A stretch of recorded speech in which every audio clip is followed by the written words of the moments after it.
శ్రీరామ్. రామ రామ రామేతి రమే రామే మనోరహం సహస్రనామ తత్తుల్యం రామనామం వరాననే.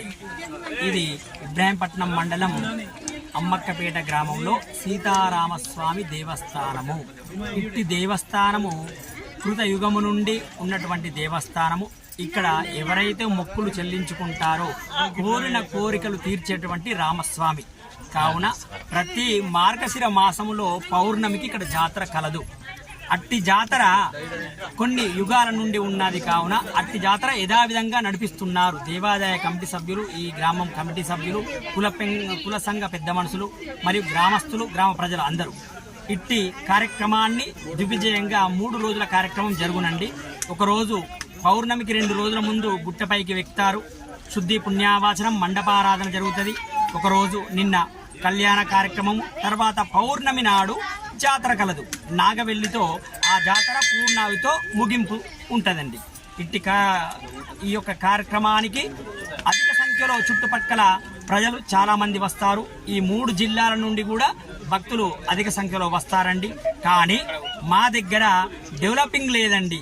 ఈ గుడి మాకు చాలా అభివృద్ధి చెందాలని కోరుకుంటున్నాము.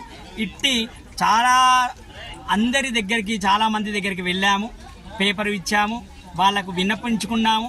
కానీ రాముడు ఆ యొక్క డెవలపింగ్ ఇంకా చేయించుకుంటూ వెళ్ళడాన్ని మా యొక్క బాధ, ఆపేక్ష.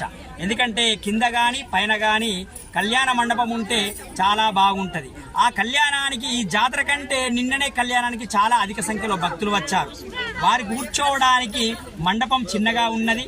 అందుకని అట్టి మండపాన్ని పెద్దగా చేయించుకొని కళ్యాణ మండపం పెద్దగా ఉంటే అందరూ కూర్చోవడానికి అనుకూలంగా ఉంటుంది, కళ్యాణాన్ని వీక్షించడానికి కూడా అనుకూలంగా ఉంటుందని చెప్పి మా యొక్క ఆకాంక్ష, గ్రామస్తుల ఆకాంక్ష.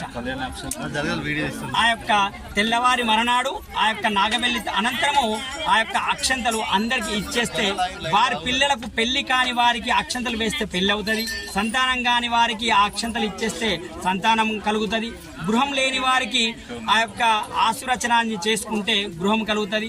ఎన్ని విధాలుగా అనుకుంటే అన్ని విధాలుగా ఆ కోరిక నెరవేర్చేటువంటి మా రామస్వామి అండి. జై శ్రీరామ్.